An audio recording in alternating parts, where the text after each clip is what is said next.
మన జీవితాల్లో చాలా ముఖ్యమైనటువంటి విషయాలు అన్నమాట. ప్రతి ఒక్క కుటుంబం కూడా వారికి లాగా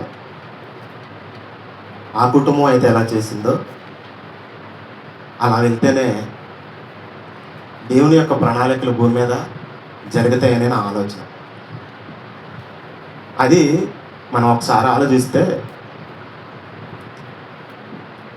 పాత నిబంధనలో యెహోషువ భక్తుడు ఉంటాడు, మోషే తర్వాత నడిపించినటువంటి సేవకుడు. అయితే మోషే గారి తర్వాత నాయకుడిగా ఇజ్రాయేల్ జనాంగాన్ని నడిపించినటువంటి వ్యక్తి యెహోషువ గారు. యెహోషువ నాయకత్వాన్ని ప్రాంతానికి చాలామంది చేరుస్తాడు కూడా. మన బైబిల్లో చూసాం చాలామంది. అలా వెళ్ళే సందర్భంలో యెహోషువ గారు ఒకే ఒక మాట అంటాడు, నేను నా ఇంటి వారును యెహోవానే సేవిస్తామని చెప్పాడు. ఎందుకు ఆ మాట అన్నాడు? నేను నా ఇంటి వారు యెహోవానే సేవిస్తాం అంటే దేవుణ్ణి ఆరాధించే క్రమాన్ని తన కుటుంబంతో కలిపి చెబుతూ ఉన్నాడు. చాలామంది ఇజ్రాయేల్ జనంగా ఉన్నారు కదా చుట్టుపక్కల. ఇజ్రాయేల్ జనంగానే నడిపిస్తున్నారు కదా ఒక నాయకుడు. మరి వాళ్ళని కూడా యాడ్ చేసి చెప్పాలి కదా. ఎందుకు ఆ మాట అన్నాడు అంటే వాళ్ళు దేవుడు మాట వింటలేదు. జస్ట్ ఓన్లీ అందుకే అక్కడ ఒక నిర్ణయం తీసుకున్నాడు, నేను నా ఇంటి వారు మాత్రం యెహోవాని సేవిస్తాం అని స్టేట్మెంట్ ఇచ్చాడు. అదే వాగ్దానాన్ని మనం కొత్త నిబంధనలో కూడా చూడవచ్చు. అదే విషయాన్ని కొత్త నిబంధనలో కూడా మనం ఒక ఫ్యామిలీని చూడవచ్చు. అదే విషయాన్ని యెహోషువ గారు ఆ మాట అనడానికి అన్నాడు ఆ కాలంలో. ఇప్పుడు ఈ కాలంలో కూడా అలాంటి ఫ్యామిలీనే మనకి కనిపించింది. అలాంటి ఫ్యామిలీ సేమ్ అంటే చాలామంది కొద్దిమంది ఉండొచ్చేమో కానీ మనకు పక్కాగా అలాంటి వాళ్ళే మనకు కనిపిస్తారు. ఆ ఫ్యామిలీనే మనం ఒకసారి చూద్దాం. సంబంధించినటువంటి వారు ఎవరు, అసలు ఆ వ్యక్తికి సంబంధించిన పేరు ఉంటుంది కదా, ఆ పేరుకి సంబంధించినటువంటి వ్యక్తులు 2-3 ఉన్నారు కదా.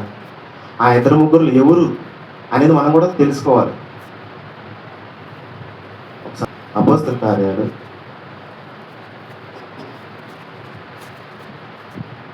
6వ అధ్యాయం మొదటి నుండి ఒకసారి చదువుకుంటాను.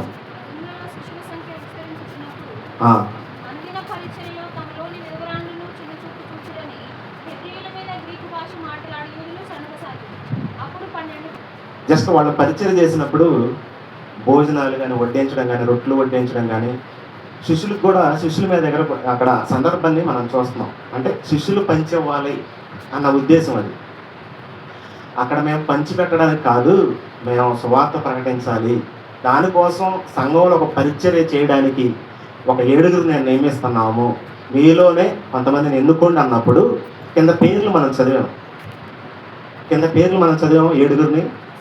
ఆ 7 ఒక అతను స్టెఫను, ఫిలిప్పు, ప్రొకొనోరు, నికానోరు, తీమోను, అలా 7 మనుషులు మనం చూసాం. ఈ 7 ఒక వ్యక్తి గురించి మనం చూడాలి ఈరోజు. 7 ఒక వ్యక్తిని మనం పరిచయం చూడాలి. ఆ 7 స్టెఫన్ గారు ఆల్రెడీ 7వ అధ్యాయంలో చచ్చిపోతాడు. స్టెఫన్ గారు 7వ అధ్యాయంలోనే చనిపోతాడు. తర్వాత నెక్స్ట్ ఎవరు ఉన్నారు? ఫిలిప్ గారు ఉన్నారు. ఆ ఫిలిప్ గారి గురించి ఈరోజు మనం చూద్దాం. ఆ ఫిలిప్ గారి కుటుంబం గురించి మనం చూద్దాం. ఈ ఫిలిప్ గారు వాస్తవానికి ఒక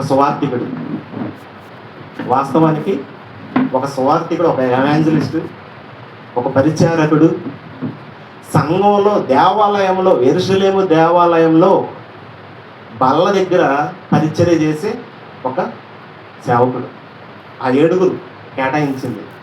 వీళ్ళు యెరూషలేము దేవాలయంలో వాళ్ళ మందిరంలో వాళ్ళు ప్రార్థన చేసేటప్పుడు రొట్టెలు పంచడం కానీ అక్కడ పరిచర్య చేయడం కానీ, అలాగే పేదవాళ్ళు ఉంటారు, వాళ్ళకి ధనం ఎలా పంచాలి, ఎలా షేర్ చేయాలి అనే కేటగిరీస్లో ఈ వ్యక్తి మొదటి వ్యక్తి. అందరూ సమానంగా పంచుకోవాలి. ఆ కాలంలో అందరు ఎవరి దగ్గర ఎక్కువ ఉందో డబ్బు తీసుకురండి అని డబ్బంతా సమానంగా పంచే కేటగిరీస్ వీళ్ళ పరిచర్య అది. వీళ్ళు ఎవరికి లేనటువంటి వాళ్ళకి, పేదవాళ్ళకి, విధవరాళ్ళకి, వీళ్ళందరికీ షేర్ చేయాలన్నమాట డబ్బులు. ఫుడ్ కూడా షేర్ చేయాలి, రొట్టెలు పంచాలి. అది అంతకుముందు ఎవరు చేశారు? అంతకుముందు యేసుక్రీస్తు వారు 12 మంది శిష్యులు చేశారు. వాళ్ళకి ఖాళీ లేదు, వాళ్ళు సువార్త ప్రకటించాలి, క్రీస్తు గురించి చెప్పాలి, సమాజానికి వెళ్ళి పరిచయం చేయాలి. వాళ్ళకి పంచిపెట్టే టైం లేదు కాబట్టి వీళ్ళని నియమించారు. వాళ్ళకే సువార్త ప్రకటించే పనిలో బిజీ అయిపోయారు. ఆ బిజీ షెడ్యూల్లోనే పేదరు గారు, యోహాను గారు ఈ నిర్ణయం తీసుకున్నారు. ఇదిగో మీలో పెద్దలు కొంతమందిని ఎంచుకోండి, ఈ నియమాలను పాటించండి, ఇవి చేయండి అన్నప్పుడు ఫిలిప్ ఉన్నాడు, స్టెఫెను ఉన్నాడు, నికోదేము, అలా మనం ఏడుగురు మనం అక్కడ చూస్తాం. అలాంటప్పుడు ఇక్కడ స్టెఫెను గారు స్టార్టింగ్లోనే చనిపోతాడు. తర్వాత ఫిలిప్ గారు ఆల్రెడీ 12 మంది శిష్యులు ఒక ఫిలిప్ ఉన్నాడు. మరి వీళ్ళిద్దరూ ఒకటేనని చాలామంది సతమతం అవుతూ ఉంటారు. చూడండి ఒకసారి అతని గురించి యేసుక్రీస్తు వారు ఒక మాట చెబుతాడు. యోహాను సువార్త 1వ అధ్యాయము 45వ వచనం ఒకసారి చూడండి. 43 నుండి చదవండి.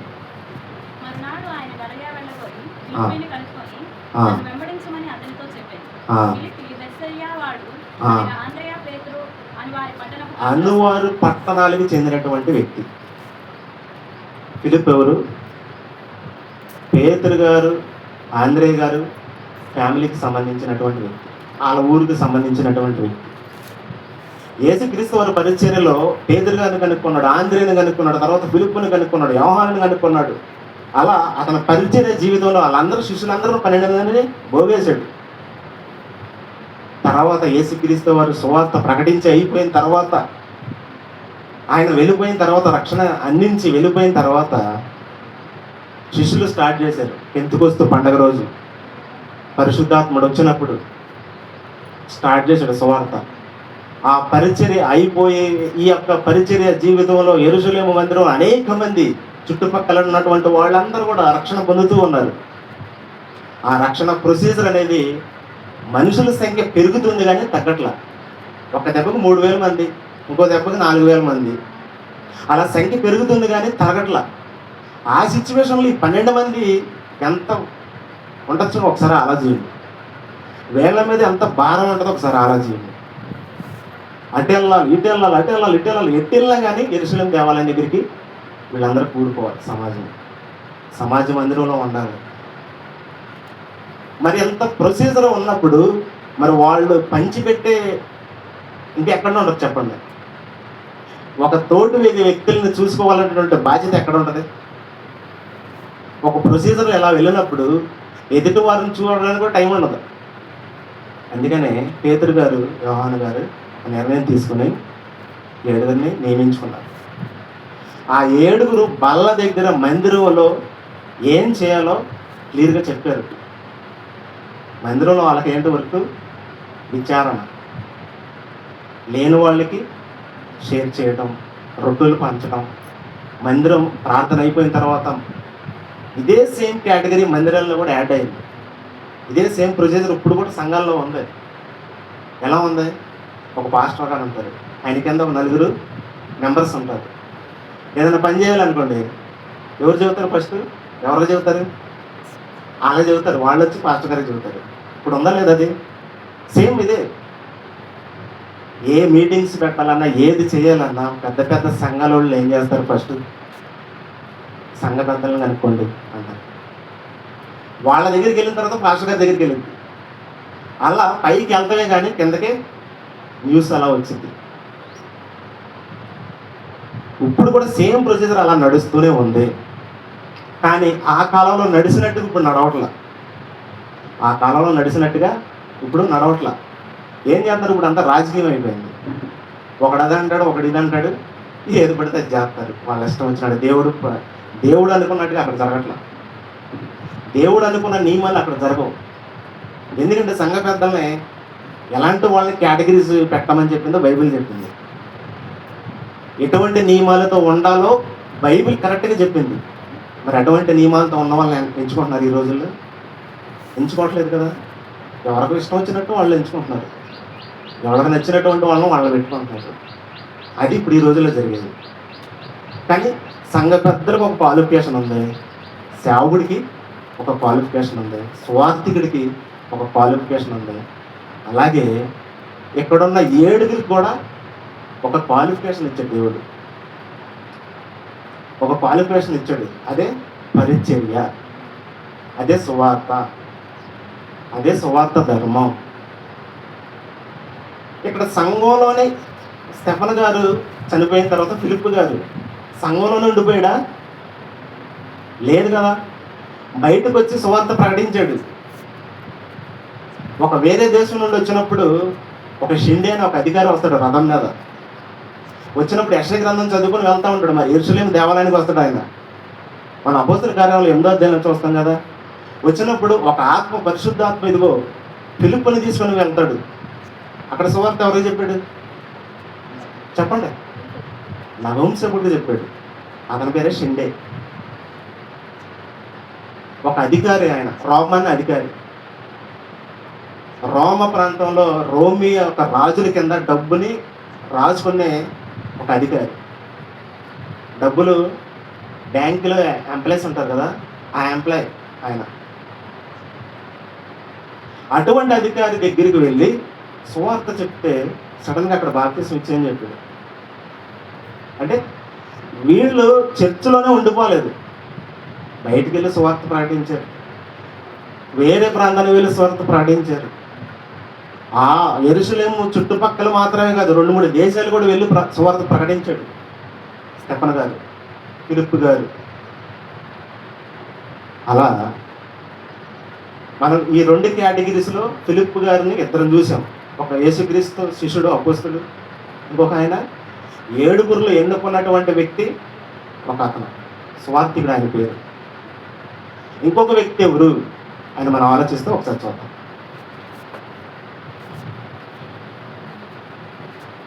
మార్క్స్ వార్త 6వ అధ్యాయం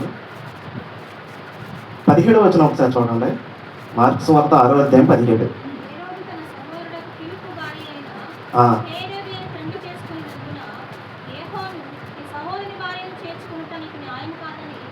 తనతో చెప్పినందుకు తనను నరికేశారు యోహాను గారికి. నువ్వు ఫిలిప్ భార్యను ఎందుకు పెళ్లి చేసుకున్నావు అని అడిగాడు. ఎవరు ఫిలిప్ అంటే? ఎవరు? హేరోదు కుమారుడు. హేరోదుకి 2 కుమారులు ఉన్నారు. ఒక అతను ఫిలిప్, ఇంకొక అంతిపాస్. అంతిపాస్ అనే ఆయన ఫిలిప్ అలా ఉండి పెళ్లి చేసుకుంటాడు. ఇతను ఒక అతను. ఈ 3 కేటగిరీల్లో ముగ్గురిని మనం చూసాం. ఇప్పుడు ఈ ముగ్గురులో ఏ బెటర్? నేను యెహోషువ గారిని చూసినప్పుడు ఏం చెప్పాను మీకు? ఒక హౌస్, నా ఇంటి వారు నేను యెహోవాని సేవిస్తాము అని చెప్పాను. ఈ ముగ్గురులో ఎవరో చెప్పింది? ఈయన హేరోదు కుమారుడు అయితే చెయ్యడు, ఆయన అన్నుడు, పక్కన తీసేయండి. వాళ్ళిద్దరిలో ఫిలిప్ అంటే ఏ ఫిలిప్? యేసుక్రీస్తు పడి తిరిగిన ఫిలిప్పా, లేకపోతే 7గురిలో ఒక అతను? చెప్పండి. 7గురిలో ఉన్న ఒక అతను. 7గురిలో ఉన్న ఒక అతను నేను నా ఇంటి వారిని యెహోవానే సేవిస్తాము అని ఆయన చెప్పలేదు. కానీ ఆయన చెప్పినట్టుగానే మనకి అనిపించింది.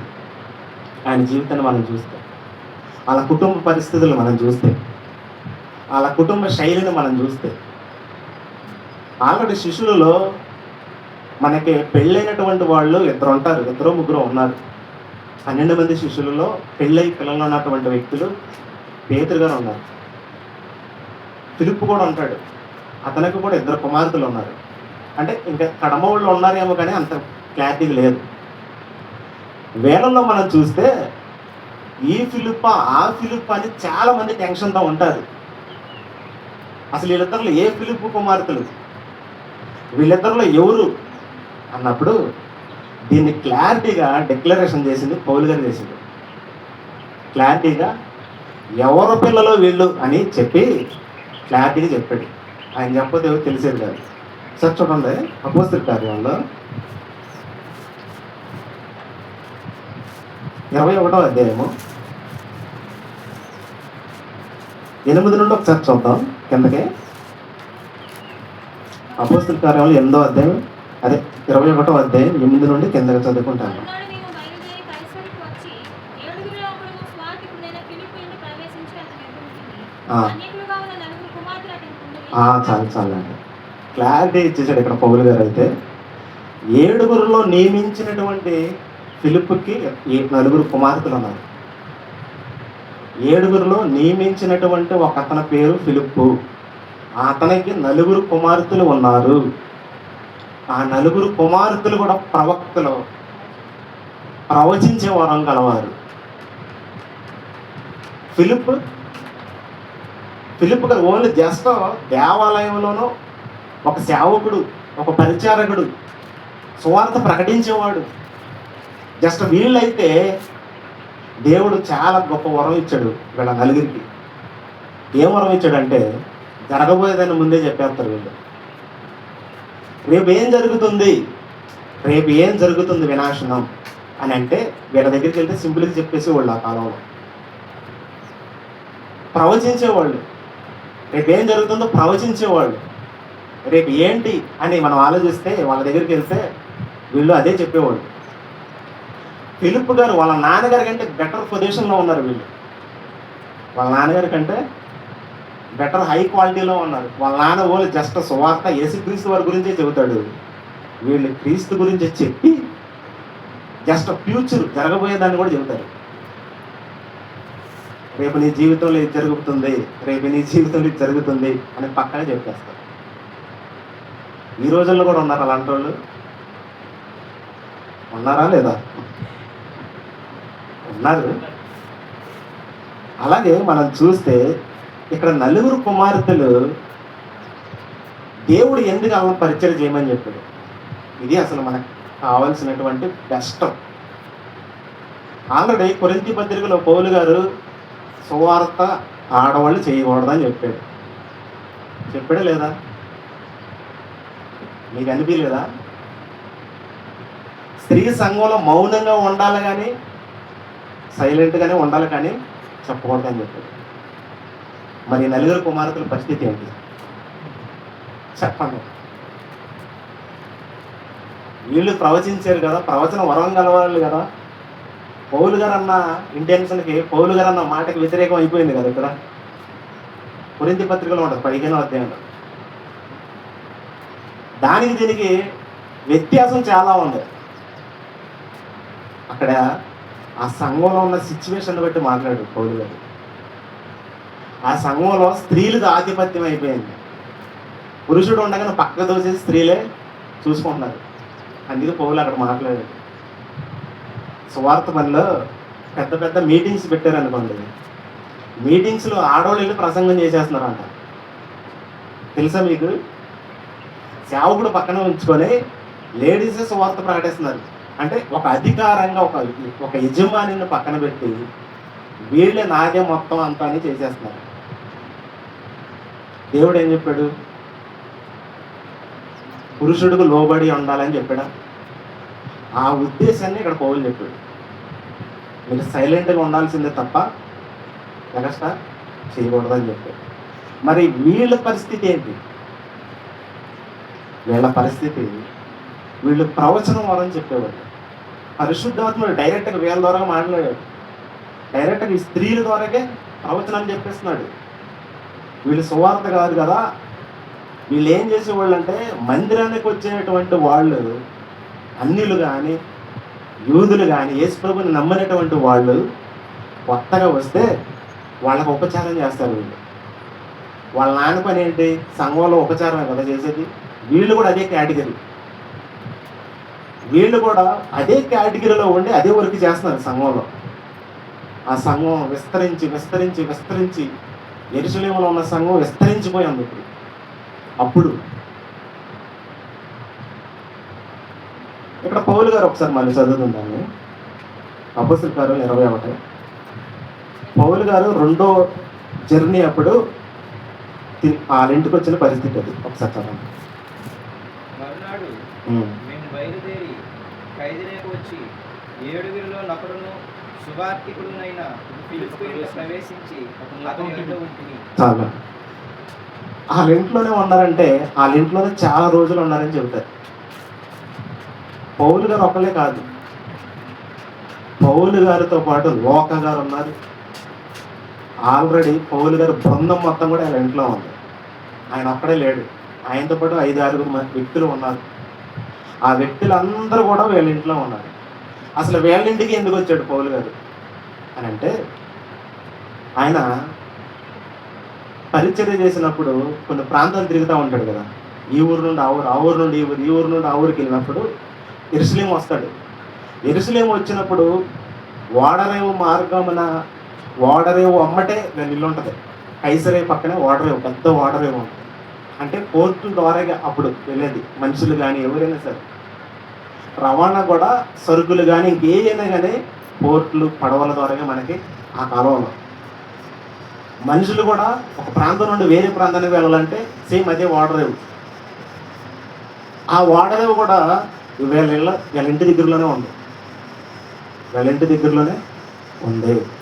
మరి వీళ్ళ ఇంట్లో దగ్గరలో ఉన్నప్పుడు ఇదిగో మన వాళ్ళు ఉన్నారని పౌలు గారు వెళ్ళరా? వాళ్ళ ఇంట్లో దర్శించరా? వాళ్ళ ఇంట్లో ఉండరా? ఉంటారు కన్ఫామ్గా. అలా వాళ్ళే స్టెఫన్ గారు, ఫిలిప్పు గారు స్వీకరించుకున్నారు పౌలు గారు వాళ్ళ బృందాన్ని. వాళ్ళే స్వీకరించారు. వాళ్ళే స్వీకరించి వాళ్ళు సువార్త ప్రకటిస్తున్నాడు, అలా చేస్తున్నాడు, ఎలా చేస్తున్నాడా, వీళ్ళు ప్రవక్తల అని ఎలా తెలిసింది? మరి అక్కడ లోకకారులను మొత్తం డీటెయిల్స్ రాజేస్తున్నాడు. అక్కడ అపోస్తలుల కార్యాలు రాసింది అతనే కదా. వాళ్ళ ఇంటి దగ్గర ఉండి వాళ్ళు ఏం చేస్తున్నారో మొత్తం డీటెయిల్స్ అన్ని రాజేస్తున్నారు లోకకారు. వాళ్ళు ఏం పరిచర్య చేస్తున్నారు, అసలు వాళ్ళే ఏంటి, వాళ్ళ కేటగిరీ ఏంటి అని ప్రతిదీ కూడా నోట్ చేస్తాడు ఆయన. ఎక్కడికి వెళ్ళినా కానీ ఆయన ఒక వీక్నెస్ పాయింట్ ఉంటుంది ప్రతి వ్యక్తికి. ఆయన ఒక రైటర్, ఇంకొకళ్ళకి మంచి మాట్లాడేవాళ్ళు ఉంటారు, ఇంకొకళ్ళకి కొద్ది పనులు చేసేవాళ్ళు ఉంటారు. అలా లోక గారి స్పెషలిస్ట్ దేంట్లోనంటే ఎక్కడికి వెళ్ళినా కానీ ఆ వాతావరణ సిచ్యువేషన్లోనే నోట్ చేసేసుకుంటాడు అన్నమాట. అలా ఇక్కడ కూడా నోట్ చేశాడు. వాళ్ళు 4 ప్రవక్తలు, ప్రవచించే వరం కలవాలి. వాళ్ళ కుటుంబం మొత్తం కూడా వీళ్ళు ఆల్రెడీ యెరూషలేము దేవాలయంలో అంతకుముందు రోమీలు అంతకుముందు దేవాలయాన్ని నాశనం చేసినప్పుడు యెరూషలేము దేవాలయం చుట్టుపక్కలనే ఉండేది వీళ్ళు కూడా. అప్పుడు ఆ ఆలయంతో పాటు అక్కడ ఉన్న ఇళ్ళన్నీ కూడా ధ్వంసం చేసేసారు. అక్కడ నుండి బయటకు వచ్చేసారు చాలామంది. బయటకు వచ్చేసి ఈ యొక్క ఓడరేవు ప్రాంతంలో స్థిరపడిపోయారు. ఇక్కడ స్థిరపడిపోయిన తర్వాత ఇక్కడే ఉండిపోయి ఇక్కడే ఆరాధన కార్యక్రమాలు కానీ వెళ్ళడం కానీ పరిచర్య చేయడం కానీ అలా వేరే ప్రాంతాలకు వెళ్ళి సువార్త చెప్పడం కానీ అలా చేసేవాడు. అలా ఈ 4 కుమార్తెలను వేసుకొని ఈ 4 కుమార్తెలను తీసుకొని వేరే ప్రాంతానికి వెళ్ళాడు. ఎవరు వెళ్ళింది? వాళ్ళ నాన్నగారు. ఈ 4 కుమార్తెలను తీసుకొని సువార్త పరిచర్య జర్నీ, మిషనరీ అలా తీసుకొని వెళ్ళినప్పుడు తూర్పు దేశం నుండి కొన్ని దేశాలు ఉంటాయి. ఆ దేశాల వాళ్ళు పురుషులు స్త్రీలు చెబితే ఊరుకోరు, ఏ విషయాలైనా సరే మాట్లాడితే ఊరుకోరు. ఇప్పుడు నేను ఎక్కడి నుండి వేరే దేశం వెళ్ళినప్పుడు ఆ దేశంలో ఉన్న రూల్స్ వేరేలా ఉంటాయి, ఆ దేశంలో ఉన్న కట్టుబాట్లు వేరేలా ఉంటాయి. ఆ దేశంలో వేరే పురుషులు వచ్చి స్త్రీలతో మాట్లాడితే ఆ రూల్స్ వేరే ఉంటాయి వాళ్ళకి. అలాంటప్పుడు మరి వీళ్ళ నాన్నగారు ఎలా చెబుతాడు సువార్త? అలాంటప్పుడు క్రీస్తు గురించి ఎలా చెబుతాడు? అలాంటప్పుడే వాళ్ళ కుమార్తెలు ఉపయోగపడతారు. వాళ్ళు వెళ్ళి చెప్పారు. వాళ్ళ నాన్నగారు సువార్త చెప్పిన తర్వాత వాళ్ళ ఇళ్లలోనికి వెళ్ళి చెప్పి యేసుక్రీస్తు గురించి చెప్పి వాళ్ళకి బాప్తిసం ఇవ్వడం కాదు కదా, బాప్తిసం ఇచ్చే ప్రొసీజర్లో ప్రతి దాంట్లో కూడా ఉపయోగపడ్డారు వాళ్ళ నాన్నగారు. అలా వాళ్ళ జీవితం కూడా మ్యారేజెస్ అయితే లేవు, పెళ్ళిళ్ళు లేవు, అలాగే కన్యకల్లాగానే ఉండిపోయారు. చనిపోయేంత వరకు కూడా అలాగే ఉన్నారు. 2వ శతాబ్దం వచ్చేంత వరకు కూడా చివరగా యోహాను గారు పత్మసు దీపంలో చనిపోతారు కదా, ఆయన మామూలు మరణించిన తర్వాత కూడా వీళ్ళు సువార్త ప్రకటిస్తారు. టైటస్ అనే చక్రవర్తి వచ్చి యెరూషలేము దేవాలయాన్ని నాశనం చేసి యూదులందరిని చంపించేస్తాడు. చంపించిన తర్వాత కూడా వీళ్ళు వేరే దేశం వెళ్ళి అక్కడ సువార్త క్రీస్తు గురించి చెబుతూ ఉంటారు. ఇప్పుడు స్త్రీలలో కొంతమంది దేవుని గురించి తెలియనప్పుడు వాళ్ళు రక్షణ పొందాలి, రక్షణ పొందుతారు. పొందడానికి బాప్తిసం అవుతారు. బాప్తిసం ఇచ్చే ప్రొసీజర్లో మరి స్త్రీలు పురుషుల దగ్గరికి వెళ్ళి అలా ఉండలేదు కదా. అలాంటి సిచ్యువేషన్లో వీళ్ళు చాలా స్టాండర్డ్గా చాలా వర్కులు చేశారు. అందుకనే స్త్రీ పాత్ర అనేది సంఘంలో చాలా విలువైంది. పురుషులు చేయలేనిది స్త్రీలు చాలా చేసే ఉన్నాయి. పురుషులు వెళ్ళలేనటువంటి ప్లేసుల్లోకి స్త్రీలు వెళ్ళే ప్లేసులు చాలా ఉంటాయి. అలాంటిదే వీళ్ళని ఇక్కడ ఉపయోగించుకున్నాడు దేవుడు. ప్రవచనం కూడా చెప్పాడు కదా దేవుడు. ఒకసారి చూడండి, అపోస్తల కార్యంలో 2వ అధ్యాయము చేస్తా తొందరలో 2వ అధ్యాయం 17వ వచనం ఒకసారి చూడండి. అంత్య దినములను నేను మనుషులందరి మీదకి ఆత్మను కుమ్మరించేదను. నీ కుమారులు నీ కుమార్తెలు ప్రవచించగలరు. మీ యవనులు దర్శనములు కందురు. మీ యవనస్తులు దర్శనలు కలుగుదురు. మీ వృద్ధులు కలల కందురు. ఆ దినములలో నా ప్రవచించెదరు. పై ఆకాశమందే మహాకార్యములు క్రింద భూమి మీద సూచక క్రియలను చేస్తారు అని చెప్పాడు. సేమ్ ఇదే ఈక్వాలిటీ ఈ ఫ్యామిలీలో మనం చూస్తున్నాం. దేవుడు కూడా వీళ్ళ ద్వారానే ఎంచుకున్నాడేమో అనిపిస్తుంది. వీళ్ళనే ఎంచుకున్నాడేమో. ఏవేలు ప్రవచనాన్ని ఇక్కడ పేతురు గారు నొక్కి చెబుతూ ఉన్నాడు. ఇక్కడ నొక్కి చెబుతూ అంత్య దినాలలో నా ఆత్మను కుమ్మరిస్తాను, ప్రవచిస్తారు మీ కుమారులు కుమార్తెలు అని చెప్పాడు. ఈ కుమార్తెలు 4 కుమార్తెలు ప్రవచిస్తారు. అలా దేవుడు ప్రణాళిక ఉంటుంది. అట్లా దేవుడు ప్రణాళిక ఉంటుంది. తర్వాత 2వ శతాబ్దంలో ఒక బిషప్ గారు ఏం చేశాడంటే, ఈ ముగ్గురులో ఒక అమ్మాయి చనిపోయింది, చిన్న ఆమె. ఏమో చనిపోయిన తర్వాత ఈ ముగ్గురులోనో ఇద్దరిలోనో డిస్కషన్లు వస్తాయి. నేను చెప్పాను కదా, యేసుక్రీస్తు దగ్గర ఉన్న ఫిలిప్ ఉన్నాడు కదా, ఆ ఈ ఫిలిప్ పిల్లలు ఏ పిల్లల్లో డిక్లరేషన్ చేయలేదు. అప్పుడు వీళ్ళు ఇద్దరిలో ఒకరు చనిపోయిన తర్వాత ఆ ఫిలిప్ కూడా పిల్లలు ఉన్నారు కదా, ఆ పిల్లలు ఈ పిల్లలని అనుకున్నారు చాలామంది. కానీ ఇది ఉన్నా కానీ, ఈ రెఫరెన్స్ ఉన్నా కానీ సతమతం అవుతూ ఉన్నారు కొంతమంది. వాళ్ళు కాదు, పక్కగా 7గురిలో ఒక అతనని పౌలు గారు చెప్పారు. 7గురిలో ఒక అతనని పౌలు గారు ప్రస్తావించారు. ఆ 2వ శతాబ్దంలో ఆ కేటగిరీస్లో చనిపోయిన తర్వాత అలా వాళ్ళు వాళ్ళ గ్రంథాలలో రాసుకున్నారు. వాళ్ళ హిస్టరీ బుక్స్లో వాళ్ళు రాసుకున్నారు. ఏం చేశారు ఏంటి అనేది ప్రతి ఒక్కటి కూడా వాళ్ళు రాసుకున్నారు. కానీ వాళ్ళ పేర్లు అయితే మనకి ప్రస్తావించలేదు. కానీ వాళ్ళు చేసింది, వాళ్ళ పరిచర్య జీవితం. 1వ శతాబ్దంలో సంఘం విస్తృతంగా పెరిగే సంఘంలో జనాలు యాడ్ అయ్యేటప్పుడు స్త్రీల పాత్ర చాలా గొప్పది. ఆ కాలంలో పురుషుల పాత్ర కూడా చాలా గొప్పది. వచ్చేటువంటి అన్ని జనులు, వచ్చేటువంటి వాళ్ళకి ఏం చెప్పాలి, వాళ్ళకి దేవుడి గురించి ఎలా పరిచయం చేయాలి అంటే ఒక స్త్రీలే చెప్తే చాలా సింపుల్గా ఉంటుంది. అలాంటప్పుడు వీళ్ళు వాళ్ళ నాన్నగారితో పాటు చాలా వర్క్ కంప్లీట్ చేశారు. చాలా వర్క్గా దేవుడు అనుకున్నది చేశారు. అందుకనే అక్కడ యెహోషువ గారు చెప్పినట్టుగానే వీళ్ళు చెప్పినట్టుగా ఉందా లేదా? వీళ్ళు చెప్పకపోయినా సేమ్ అదే పని చేశారు. నేను నా ఇంటి వారును యెహోవానే సేవిస్తాము. వీళ్ళు కూడా యెహోవానే సేవించడమే కాదు, ఆయన గురించి ప్రకటిస్తున్నారు. ఆయన గురించి అనేకులకు చెప్పి రక్షణలోనికి నడిపించారు. అనేకమైన ప్రాంతాలకు వెళ్ళి రక్షణ సువార్తను ప్రకటించారు. అనేకమైన చుట్టుపక్కల ఉన్న దేశాలకు వెళ్ళి, అలాగే షిండే నగుంసకుడు వచ్చినప్పుడు, ఆయన ఒక రాజు కింద ఒక అధికారిగా ఉన్నప్పుడు ఆయనకు కూడా వాళ్ళ నాన్నగారు ప్రసంగం చెప్తే ఆయన కూడా మారి వెళ్ళి వాళ్ళ ప్రాంతంలో సువార్త చెప్పడానికి ఉపయోగపడింది. అలా అక్కడ యెరూషలేము నుండి చుట్టుపక్కల మొత్తం కూడా ఇలా పాకుకుంటా ఇప్పుడు మన దేశానికి వచ్చేసి. ఇప్పుడు వాళ్ళు చెప్పకపోతే మన దగ్గరికి వచ్చేదా? ఆ శిష్యులు చెప్పకపోతే మన దగ్గరికి వచ్చేదా? లేదు. అలా ఒకరి తర్వాత ఒకరు షేర్ చేసుకుంటా ఆ క్రీస్తు గురించిన మాట మన దగ్గరకు వచ్చింది ఈ బైబిల్ రూపంలో ఇప్పుడు మన దగ్గర. అది దేవుని కృప, దేవుని ప్రేమ, గాడ్ వర్క్. సో వాళ్ళు చేసినట్టుగానే మనం కూడా సేమ్ అదే ప్రొసీజర్లో ఉండాలి.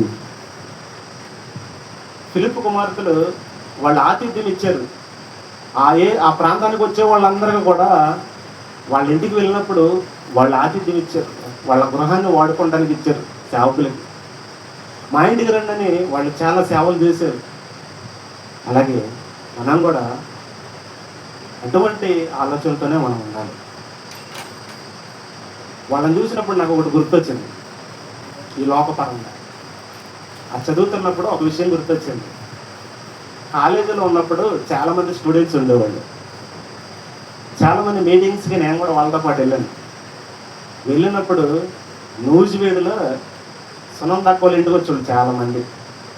వస్తూ ఉండోళ్ళు పోతా ఉండోళ్ళు అదొక అతిథి గృహం లాగా అయిపోయింది.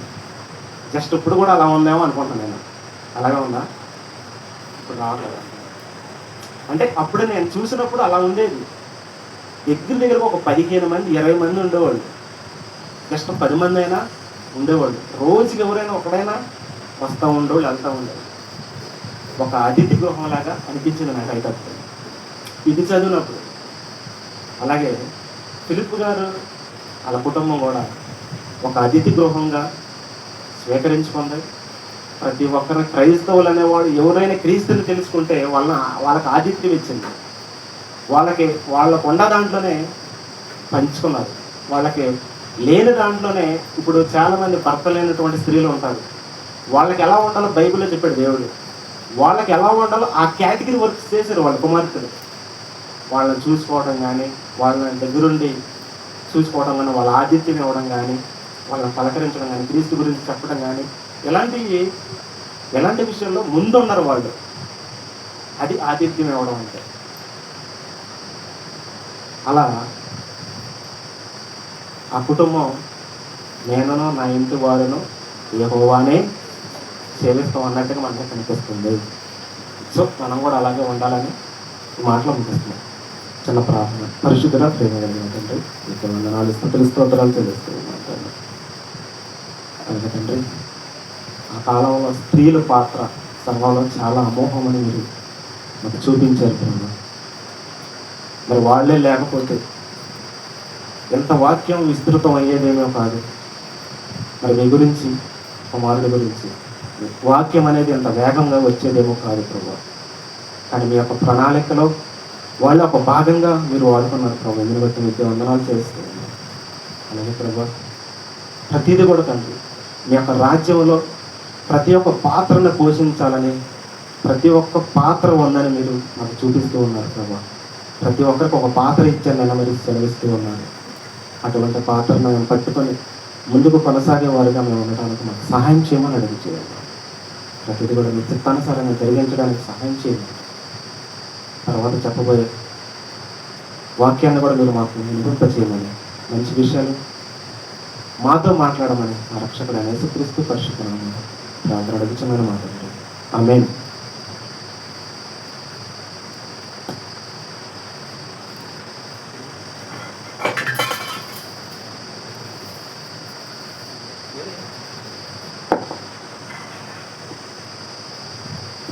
హల్లెలూయా. దేవుని మనకి స్తోత్ర. మరి చక్కగా దేవుని మాట్లాడిన సమయానికి హృదయపూర్వక వందనాలు. టైము 6:40 అయింది. మన టైము 7:30 వరకు. నేను